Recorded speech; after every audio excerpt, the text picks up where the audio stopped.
హల్లెలూయా. స్తోత్రం స్తోత్రం తండ్రి. పరిశుద్ధుడు పరిశుద్ధుడు పరిశుద్ధుడు పరిశుద్ధుడు పరిశుద్ధుడు పరిశుద్ధుడని కోటాన కోట్ల దేవదూతలతో నిత్యము మానక పొగడబడుతున్న దేవుడు నీవే ప్రభువా. యావత్ ప్రపంచ మానవాళి పాపముల కొరకు శాపముల కొరకు 2025 సంవత్సరాల క్రితం ఈ లోకానికి వచ్చావు. 33.5 సంవత్సరాలు ఈ మానవులకు బోధించావు. 33.5 సంవత్సరాలు ఈ లోకంలో ఉన్నావు. మానవులకు 3.5 సంవత్సరంలో బోధించావు. నీ మాటలు, నీ ఆలోచన, నీ క్రియలు ఎంతమంది మానవులు జరిగిస్తున్నారో తండ్రి, ఎంతమంది మానవులు జరిగించడం లేదో మాకైతే తెలియదు, కానీ నీకు తెలిసే ఉంది ప్రభువా. యావత్ ప్రపంచ మానవాళి పాపముల కొరకు శాపముల కొరకు 2025 సంవత్సరాల క్రితం ఈ లోకానికి వచ్చి 3.5 సంవత్సరంలో బోధించావు తండ్రి. కానీ ఎంతమంది అర్థం చేసుకొని ఉన్నారో, ఎంతమంది అర్థం చేసుకోలేదో ప్రభు. అర్థం చేసుకోలేని వారందరికీ అర్థమయ్యే విధంగా నువ్వు సాయం చేయండి తండ్రి. నీ సిలువ చాటున నన్ను మరుగుపరిచి కొన్ని మాటలు, నీ ఆలోచన, నీ క్రియలు జరిగిస్తావని నమ్ముచు మన ప్రభు అయిన యేసుక్రీస్తు నామములో అడిగి వేడుకుంటున్నాం తండ్రి. ఆమేన్. యాకోబు రాసిన పత్రిక 3వ అధ్యాయము ఈరోజు చదువుకుందాం. నా సహోదరులారా, మొదటి వచనం నుండి, బోధకులమైన మనము మరీ కఠినమైన తీర్పు పొందుదుమని తెలుసుకొని మీలో అనేకులు బోధకులు కాకుండా ఉండుడి అని యాకోబు రాసిన పత్రికలో 3వ అధ్యాయంలో చెప్పబడ్డ మాట ఇది. నా సహోదరులారా, బోధకులమైన మనము మరీ కఠినమైన తీర్పు పొందుదుమని తెలుసుకొని మీలో అనేకులు బోధకులు కాకుండా ఉండుడి అని అన్నాడు. ఎందుకన్నాడు ఈ మాట? ఎందుకు రాయించాడు యాకోబు ద్వారా? ఈ మాటను ఎందుకు రాయించాడు? అబద్ధ బోధలు వచ్చాయి. ఇప్పుడు అబద్ధ ప్రవక్తలు బయలుదేరారు 2000 సంవత్సరాల క్రితం. వారు ఎక్కడున్నారు? ఇప్పుడు దేవుని సంఘాలలోనే ఉన్నారు. ఇప్పుడు అబద్ధ బోధకులు, అబద్ధ అపొస్తలులు, అబద్ధ క్రీస్తు అనే మాటలు, వాళ్ళు అబద్ధాలు బోధిస్తూ అపవాది బోధలు వీళ్ళ దగ్గర ఉన్నాయి. అపవాది బోధలు ఉన్నాయి. ఏమన్నాడు? నా సహోదరులారా అన్నాడు. నా సహోదరులారా, వాళ్ళను కూడా ఏమన్నాడు? అబద్ధ బోధకులను, నా సహోదరులారా, మీరు బోధకులమైన మనము మరి కఠినమైన తీర్పు పొందుదుమని తెలుసుకొనుడి అంటాడు. ఎంతమంది తెలుసుకున్నారు ఈ బోధకులు? ఇప్పుడున్న బోధకులు. మరి మనకు కఠినమైన తీర్పు ఉన్నది అక్కడ దేవుని దగ్గర అని ఎంతమంది తెలుసుకొని ఉన్నారు? ఎంతమంది తెలుసుకున్నారు? బోధలు ఈరోజు దేవుని మందిరాలలో బోధలు చేసేవారు గ్రహించాలి. అనేకులు బోధకులు కాకుండా ఉండుడి అంటాడు. అనేకులు బోధకులు కాకుండా ఉండుడి. ఎందుకు ఈ మాట చెప్పాడు యాకోబు రాసిన పత్రికలో 3వ అధ్యాయంలో? ఎందుకంటే బోధకులు అని అనేకులు వచ్చారు. ఇప్పుడు మేము బోధకులం, మాకు తెలిసినంత ఎవరికి తెలియదు. అసలు బైబిల్ కంటే ఎక్కువ తెలుసా మీకు? బైబిల్లో ఉన్న వాటికంటే ఎక్కువ తెలుసా? ఇప్పుడున్న బోధకులను అడిగేది ప్రశ్న.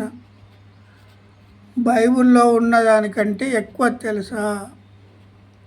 బైబిల్ వాళ్ళ ఆదిమ అపోస్తలులు 2025 సంవత్సరాల క్రితం వాళ్ళు వచ్చి 2000 సంవత్సరాల క్రితం వాళ్ళు సువార్త ప్రకటించి వాళ్ళు కొత్త నిబంధన రాసి మన చేతిలో పెడితే మనకు అర్థం కాక ఇప్పుడు అనేకులు బోధకులు వచ్చి మేము బోధకులం అని పెద్ద మందిరాలు లక్షల మందిని కూడగడతాను. ఎందుకు కూడగడతాను అనేది ఎవరికైనా, ఏ బోధకునికన్నా అర్థమైందా? పరలోక రాజ్యానికి వారసులుగా చేయాలి. ఎవరిను వారసులుగా చేయాలి? విశ్వాసులను. ఇప్పుడు పరలోక రాజ్యానికి వారసులుగా చేసేవాళ్ళు ఎంతమంది ఉన్నారు? బోధకులు.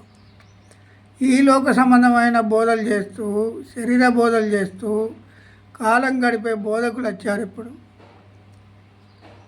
కల్పన కథల వైపు తిప్ తిప్పు కాలం వచ్చింది. ఇప్పుడు కల్పించిన కథలు చెప్తూ మేము బోధకులమని, మేము ప్రపంచ బోధకులమని, మేము క్రీస్తు దాసులమని అనుకుంటున్నారు. వారికి వారు మోసం చేసుకుంటున్నారు. ఎందుకంటే బైబిల్లో ఈ లోక సంబంధంగా ధనవంతులని, పరలోక సంబంధంగా ధనవంతులని లేదు. ఇప్పుడు అనేకమైన బోధలు వచ్చి మనుషులను తప్పుద్రోవ పట్టిస్తున్నారు బోధకులు, విశ్వాసులను. ఎందుకంటే దేవుడు చెప్పిన మాట వేరు, ఇప్పుడు మీరు చేసేది వేరు. ధనము, విశ్వాసుల దగ్గర ధనం తీసుకుంటున్నాం. ఇప్పుడు యేసుక్రీస్తు ప్రభు సులువైన కాడి నా కాడి అన్నాడు. నా కాడిని ఎత్తుకొని నన్ను వెంబడించాలి అని అన్నాడు. ప్రయాసపడి భారము మోసుకొనుచున్న నా జనులారా, సమస్త జనులారా, నా యొద్దకు రండి, మీకు విశ్రాంతి కలుగజేస్తును అని చెప్పాడు. ఈ మాట ఎంతమంది అర్థం చేసుకున్నారు? ఇప్పుడు ఏ బోధకుడు అర్థం చేసుకున్నాడు? ఏ బోధకునికి అర్థమైంది ఈ మాట? అనేకులు బోధకులు కాకుండా ఉండటం మేలు అనే మాట ఇక్కడ ఎందుకు రాయించండు యాకోబు ద్వారా? ఇప్పుడు యేసుక్రీస్తు ప్రభు పరలోక రాజ్యానికి వారసులుగా చేయడానికి ఈ లోకానికి వచ్చి 33.5 సంవత్సరములు ఈ లోకంలో ఉండి 3.5 సంవత్సరములు మానవులకు బోధించి ఆయన ప్రాణం పెట్టాడు. ఆయన శ్రమలు పొందాడు మానవుల కొరకు. మరి ఆయన బోధలు ఎంతమందికి అర్థమైనాయి? ఇప్పుడున్న బోధకులకు, అబద్ధ బోధకులు, అబద్ధ కాపర్లు, కడుపుకు దాసులుగా వీళ్ళు ఉన్నారు.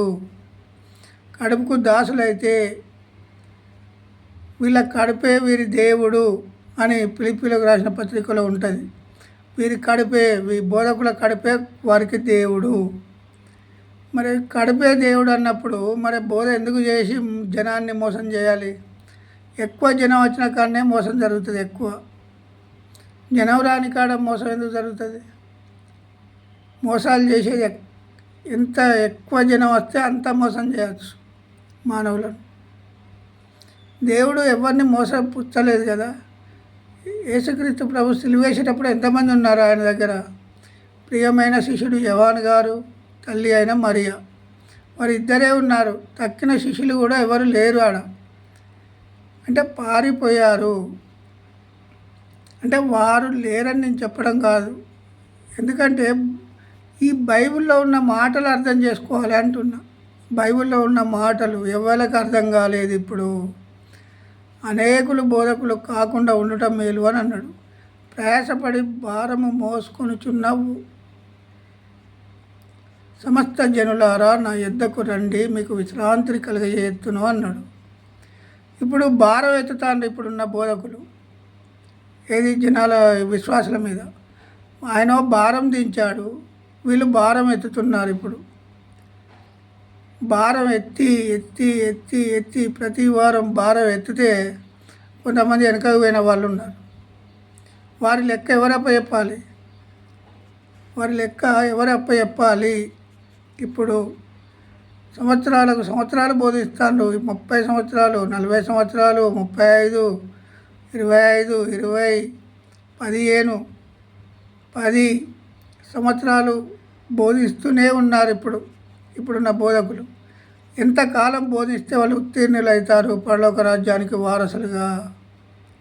పరలోక రాజ్య వారసులుగా ఎంతకాలము బోధిస్తే వాళ్ళు పరలోక రాజ్య వారసులుగా తయారవుతారు? ఒక బైబిల్ రెఫరెన్స్ ఉంటే పెట్టండి. అనేకులు బోధకులు కాకుండా ఉండటం మేలు అనే మాట ఎందుకు చెప్పిందంటే ఇప్పుడున్న బోధకులు కల్పనా కథలు చెప్తూ కాలము వచ్చింది. ఇప్పుడు వాళ్ళ వైపు తిప్పుకుంటున్నారు. విశ్వాసులుగా తయారు చేయడం, కూర్చోబెట్టడం. దైవజనుడిని ఏమన్నా అంటే విశ్వాసులు ఊరుకోరు.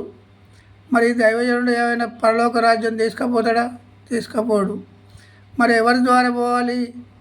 యేసుక్రీస్తు ద్వారానే మనకు పరలోక రాజ్యం. మరి యేసుక్రీస్తు ప్రభువుని ఏమైనా తిట్టినట్టయితే ఎవరికన్నా చలనం ఉంటుందా? ఎవరికైనా చలనం ఉంటుందా? గ్రహించాలి. ఎందుకంటే అనేకులు బోధలు తప్పుడు బోధలు వచ్చాయి. ఇప్పుడు వాళ్ళ స్వార్థ బోధలు, స్వార్థ ప్రియులు వచ్చారు. ఇప్పుడు సంవత్సరాలు బోధించిండ్రు వీళ్ళే. మరి వాళ్ళని ఏ పాటి ఉత్తీర్ణులను చేశారు? విశ్వాసులను ఉత్తీర్ణులుగా చేసిన వారు ఎంతమంది ఉన్నారు? పరలోక రాజ్యానికి వారసులుగా మేము తయారు చేశాము, ఇంతమంది శిష్యులను తయారు చేశాము అని చెప్పే బోధకులు ఎంతమంది? మంచి బోధలు చేసే, మంచి మాటలు చెప్పే కన్నా జనం ఉండరు. అనేకమైన అబద్ధ బోధలు చేస్తున్న కాడ లక్షలు కుప్పలు ఉంటారు. దేవునికి మహిమ కలుగును గాక. దేవుడు ఈ మాటలు దీవించును గాక.